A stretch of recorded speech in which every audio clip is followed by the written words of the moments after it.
نصلی علی رسول الکریم اما بعد فاعوذ باللہ من الشیطان الرجیم بسم اللہ الرحمن الرحیم رب اشرح لی صدری ویسر لی امری واحلل عقدۃ من لسانی یفقهوا قولی ربی زدنی علما اللہم فقہنی فی الدین آمین ثم آمین۔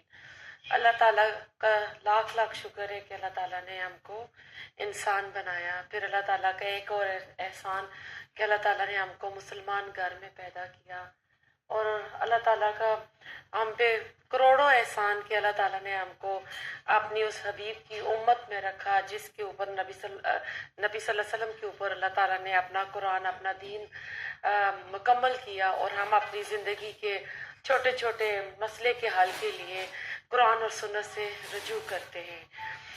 آج ہم لوگ ہسٹری آف اسلام یعنی تاریخ اسلام اور سیرہ کی کلاس شروع کر رہے ہیں۔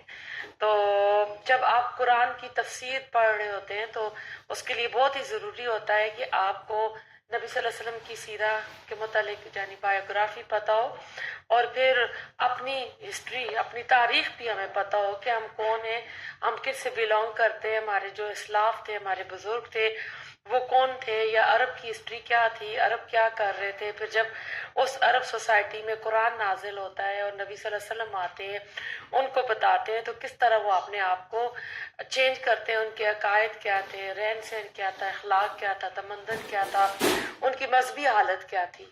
تو یہ جاننا بہت ہی ضروری ہے۔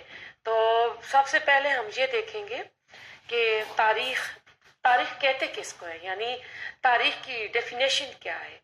تاریخ وہ علم ہے جس کے ذریعے آپ انبیاء، بادشاہوں، فاتحوں اور مشہور شخصیتوں کے حالات اور گزرے ہوئے زمانے کے عظیم و شان واقعات معلوم کرتے ہیں۔ سمجھ آ گئی آپ کو؟ یعنی ان سب کے بارے میں ہم پتہ کرتے ہیں، اپنے جو ہمارے مسلمان ہیں۔ اور تاریخ کی ابتدا کب سے ہوگی، یعنی کہاں سے ہماری تاریخ کی ابتدا ہوتی ہے۔ ہم سوچتے ہیں ہم آدم علیہ السلام کی اولاد ہیں تو ہماری تاریخ کی ابتدا آدم علیہ السلام سے ہو، وہاں سے بھی ہوگی، لیکن ایسا ہے کہ اس کے بعد کتنے زمانے گزرے، کتنی چینجمنٹ ہوئی، اور ہم جو اپنی ابتدا کریں گے ہم لوگ وہ قرآن کریم سے کریں گے، کیونکہ جب قرآن کریم نازل ہوتا ہے عرب تمام دنیا پر چھا جاتا ہے۔ سارے تمدن عربی تمدن کے آگے حبام منصورہ ثابت ہوتے ہیں، اور یہی پر حقیقی معنوں میں تاریخ کی ابتدا ہوتی ہے۔ اور اس کے جو تاریخ کے اصول کے جو بانی ہے ابن خلدون کا نام دنیا میں ہمیشہ خراج تحسین حاصل کرتا رہے گا۔ جی آپ میں سے جو کوئی آن لائن آئے نا، اپنا آپ میوٹ کر دیں کہ آپ کے پیچھے سے آوازیں آ رہی ہیں۔ ابھی جو کانفرنس کال میں آئے ہیں نا، تو آپ اپنے فون کو میوٹ کر لیں۔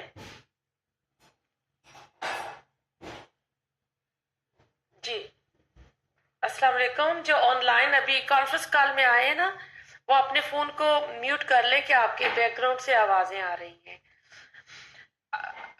تو پھر اقوام عالم میں صرف مسلمان ہی وہ قوم ہے جو سب سے زیادہ شاندار تاریخ رکھتی ہے، سب سے بڑھ کر اپنے بزرگوں کے کارناموں کی نسبت ایسا یقینی علم حاصل کر سکتی ہے جو ہر قسم کے شک و شبہ سے پاک ہو۔ مسلمانوں کو ماں بھارت، رامائن کی بھی کوئی یعنی محتاج نہیں ہے، یہ ان کی بھی ضرورت نہیں ہے، کیونکہ ان کی یقینی اور حقیقی تاریخ ہر قسم کے نمونے اور کارنامے ان سب واقعات سے زیادہ شاندار اور عقل کو مرعوب کرنے والے ہیں۔ مسلمانوں کو فردوسی کے شاہ ناموں کی بھی ضرورت نہیں، اور نہ ہی نوشینور عادل اور حاتم طائی کے قصوں کی ضرورت ہے۔ آج کسی قدر افسوس کی بات ہے کہ اقوام ایک دوسرے سے سبقت میں آگے بڑھ رہی ہیں۔ مسلمان جو سب سے زیادہ شاندار تاریخ رکھتے ہیں وہی آج سے زیادہ اپنی تاریخ سے بے پرواہ اور غافل ہیں۔ آج بھی اگر آپ لیکچر سنیں، تقاریر سنیں، رسالوں میں، اخباروں میں، مضمونوں میں اور کتابوں میں جہاں کئی اخلاق کے متعلق کوئی مثال دینی ہو تو یورپ اور عیسائیوں میں سے کسی مشہور شخص کا نام فوراً اور بلا تکلف زبان اور قلم سے جاری ہو جاتا ہے۔ اس سے زیادہ مستحق سینکڑوں ہزاروں مسلمانوں میں سے کسی کا نام ہمیں معلوم ہی نہیں، کیوں کہ ہم اپنی تاریخ سے وابستہ نہیں. ہمیں اپنی تاریخ، ہمیں اپنے بزرگ، ہمارے اسلاف جو اتنے اتنے اچھے کارنامے کر کے گئے، ہمیں ان کے بارے میں معلوم ہی نہیں. اس لیے جب ہم کوئی اس طرح کی ایگزامپل سیٹ کرتے ہیں تو ہم نان مسلم کو دے رہے ہوتے ہیں. جب ہمیں اس کی آگاہی حاصل ہوگی تو ہم بھی بولیں گے نا کہ فلاں ہمارا کوئی خلیفہ گزرا تھا، فلاں کوئی اسکالر گزرا تھا یا سائنٹسٹ گزرا تھا یا کوئی بادشاہ گزرا تھا تو وہ یہ کام کرتا تھا.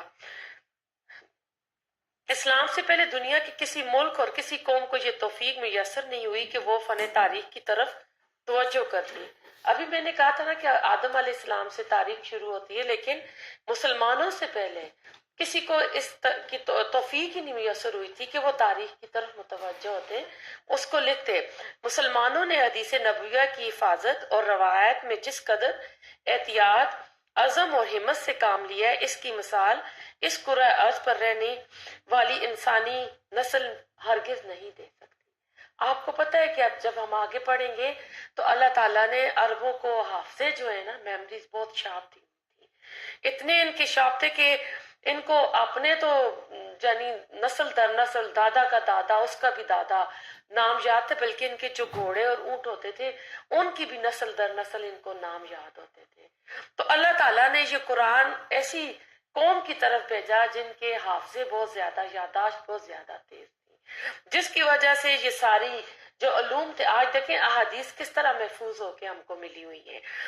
تو اس میں اصول حدیث کا علم، اسماء اور رجال کا علم، مسلمانوں نے یہ پھر علوم ایجاد کی ہے اس کے لیے. اب دیکھنا یہ تو ہو گیا نا کہ ہسٹری کیا ہے، ہسٹری کی ڈیفینیشن کیا ہے. اب یہ سوال پیدا ہوتا ہے کہ ہم تاریخ اسلام اور سیرت نبی کا مطالعہ کیوں کریں، اس کے کیا فائدے ہوں گے، ہمیں کیوں کرنا چاہیے. تاریخ کا مطالعہ حوصلہ بلند کرتا ہے، ہمت کو بڑھاتا ہے، نیکیوں کی طرف ترغیب دیتا ہے، برائیوں سے روکتا ہے.